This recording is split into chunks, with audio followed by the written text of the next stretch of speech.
நம்மிடையே மூத்த பத்திரிகையாளரும் திராவிட ஆய்வாளருமான திரு துரைகர்ணா இணைப்பில் இருக்கிறார். அவரிடம் பேசலாம். வணக்கம் சார், இணைப்பில் வந்தமைக்கு மிக்க நன்றி. சபாநாயகருடன் அதிமுகவின் இருதரப்பும் ஒன்றாக சந்திப்பு நடத்தி தங்களது மனுக்களையும் வாபஸ் பெற பற்றுகின்றன. அதாவது தங்களது தரப்பு கொறடாவை அறிவிக்க வேண்டும் என்ற எஸ்பி வேலுமணி தரப்பிலிருந்து கொடுக்கப்பட்டிருந்த மனுவாக இருக்கட்டும், அதே போல கட்சி தாவல் தடை சட்டம் நடவடிக்கை மேற்கொள்ள வேண்டும் என்ற எடப்பாடி பழனிசாமி தரப்பிலிருந்து கொடுக்கப்பட்ட மனுவாக இருக்கட்டும், இந்த இரு மனுக்களையும் திரும்ப பெற்றிருக்கிறார்கள். ஒரு தரப்பினர் எஸ்பி வேலுமணி தரப்பினர் பொதுக்குழுவை கூட்ட வேண்டும், அனைவரையும் ஒருங்கிணைக்க வேண்டும் என்ற கோரிக்கையெல்லாம் முன்வைத்துதான் பிரிஞ்சு வந்தாங்க. இப்ப மறுபடியும் ஒன்று சேர்ந்ததற்கான காரணம் என்ன பார்க்கலாம்?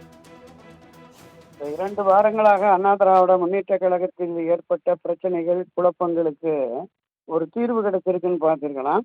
இந்த தீர்வின் மூலமாக அண்ணா திராவிட முன்னேற்ற கழகத்தில் இரட்டை இலை சின்னத்தில் வெற்றி பெற்ற 4 சட்டமன்ற உறுப்பினர்களை இழந்திருக்கிறார்கள். இந்த இழப்பை தவிர இதற்கு எந்தவித இணைப்புக்கு ஆதாயமும் இல்லை என்பதுதான் என்னுடைய முதற்கட்ட கருத்து. என்னன்னா, இந்த அவசர கோலத்தில் அள்ளி தெளித்தது போல சில விஷயங்கள். நீங்க சட்டமன்ற உறுப்பினர்கள் 47 பேர் வெற்றி பெற்ற உடனே அன்று மறுநாளே தலைமை கழகத்துல சட்டமன்ற உறுப்பினர்கள் புதிய உறுப்பினருடைய கூட்டம் நடைபெறும் என்று அறிவித்தார்கள்.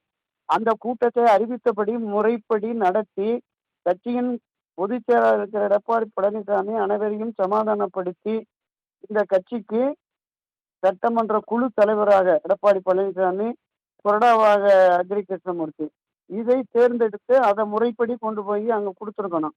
ஆனால் அதற்கு இடையிலேயே திமுகவோட சேர்ந்து எடப்பாடி பழனிசாமி முதலமைச்சராகி மீண்டும் ஆட்சி அதிகாரத்துக்கு வரணும் என்கிற பேராசையின் விளைவாக இங்க ஒரு பிரிவு ஏற்பட்டு வி சண்முகம், எஸ்பி வேலுமணி உள்ளிட்டோர் தனி அணியா வந்துடுறாங்க. முதல்ல 32 பேர் இருந்தாங்க, அப்புறம் 25 பேர் தவேகாவுக்கு ஆதரவு என்றார்கள். அவங்க சொன்ன காரணம் என்னன்னா, திமுகவை ஆட்சி அதிகாரத்திலிருந்து அகற்றி அண்ணா திமுகவை ஆட்சிக்கு கொண்டு வர வேண்டும் என்று களமாடினோம்.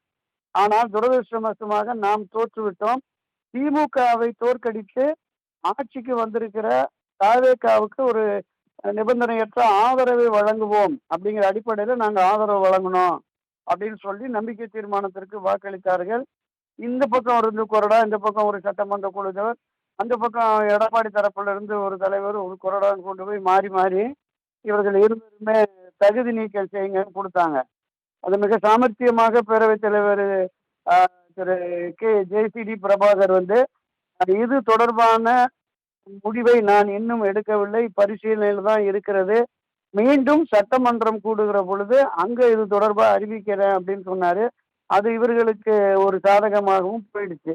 அதன் விளைவாக இனி தனித்து நின்று நாம் பெரிய அளவில் சாதிக்க முடியாது என்கிற எண்ணமும் உணர்வும் எஸ்பி வேலுமணி, விஜயகுமார் தரப்புக்கு வந்துடுச்சு. அந்த தரப்பிலுமே இனி நாம ஒன்றிணைந்து பயணிப்பதுதான் சரியாக இருக்கும் என்கிற கருத்தாக்கத்தின் அடிப்படையில இப்ப இந்த 2 அணிகளும் இணைந்து பேரவைத் தலைவரை சந்தித்து இந்த மனுக்களை வாபஸ் பெற்றிருக்கிறார்கள். நான் தொடக்கத்தில் குறிப்பிட்டது மாதிரி 4 எம்எல்ஏக்களை இழந்ததுதான் பலனாக இருக்கிறது. இது எடப்பாடி பழனிசாமி தலைமையிலே மீண்டும் வெற்றியை நோக்கி அதிமுகவை அழைத்து செல்ல முடியுமா, இல்ல மீண்டும் குழப்பங்கள் அங்கு ஏற்படுவதற்கு வாய்ப்பு இருக்கா? வி சண்முகம் இதுவரையிலும் தன்னுடைய நிலைப்பாட்டை அறிவிக்கவில்லை. அவர் என்ன செய்ய போகிறார் என்பதெல்லாம் மிகப்பெரிய கேள்விக்குறியாக இருக்கிறது. அண்ணா திராவிட முன்னேற்ற கழகம் இத்தகைய நெருக்கடியை இதுவரை சந்தித்ததில்லை. இந்த நெருக்கடி ஏற்பட்டிருப்பது கட்சியினுடைய அடிமட்ட தொண்டர்கள், நிர்வாகிகளிடம் பெரிய மனக்குழப்பத்தையும் கவலையும் உருவாக்கி இருக்கிறது. எதிர்காலம் என்னாகுமோ என்கிற கேள்விக்குறியும் தொக்கி நிற்கிறது. இதில் இன்னும் சில பேர் தவேகா பக்கம் போவதற்கு வாய்ப்பு இருப்பதாகவும் சொல்லுகிறார்கள். அது தொடர்பான பேரம் நடைபெற்று வருவதாகவும் சொல்லப்படுகிறது. எப்போது வேண்டுமானாலும் எது வேண்டுமானாலும் நடக்கலாம் என்கிற சூழல் தான் இதுவரையிலும் இருக்கிறது. சகோதரி திரு துரைகருணா, எஸ்பி வேலுமணி, சி விஜயபார்க்கு, சி வி சண்முகம் உள்ளிட்டோர் எல்லாம் 25 பேர் அவர்களை அதிமுக பொதுச் செயலாளர் கட்சியிலிருந்து நீக்கினார். மீண்டும் இவர்கள் தற்பொழுது இணைந்திருக்கிறார்கள். இவர்களுக்கான அந்த ஏற்கனவே இருந்த பதவிகள் மீண்டும் வழங்கப்பட கூடுமா?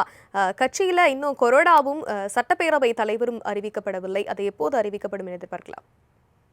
இல்ல, இப்ப நேற்றுக்கு சென்று எஸ்பி வேலுமணி தரப்பினர் பேசிய பொழுது நீக்கப்பட்டதுதான். நான் புதிதாக மாவட்ட செயலாளரை நியமித்து விட்டேன். நீங்கள் இப்போது இணைந்து செயல்படுங்கள். பின்னர் பார்த்து கொள்ளலாம். ஒருவேளை தலைமை கழக பொறுப்பு என்று அமைப்பு செயலாளர், துணை பொதுச் செயலாளர், தலைமை நிலைச் செயலாளர் பொறுப்புகளை வழங்குகிறாரா? அல்லது அவர்களுக்கு மாவட்ட செயலாளரும் சேர்த்து வழங்கப்படுமான்னு தெரியல. நான் அறிந்த வகையில், கேள்விப்பட்ட வகையில மாவட்ட செயலாளராக 28, 30 பேரை போட்டுட்டேன். இதை தாண்டி 2 தொகுதிகளுக்கு ஒரு மாவட்ட செயலாளர் என்று நியமிக்க இருக்கிறேன். கிட்டத்தட்ட ஒரு 117 மாவட்ட செயலாளர் வர்ற பொழுது உங்களுக்கும் அதுல வாய்ப்பு இருந்ததுன்னா பார்க்கலாம்னு சொல்லிட்டாரு அப்படிங்கிறாங்க.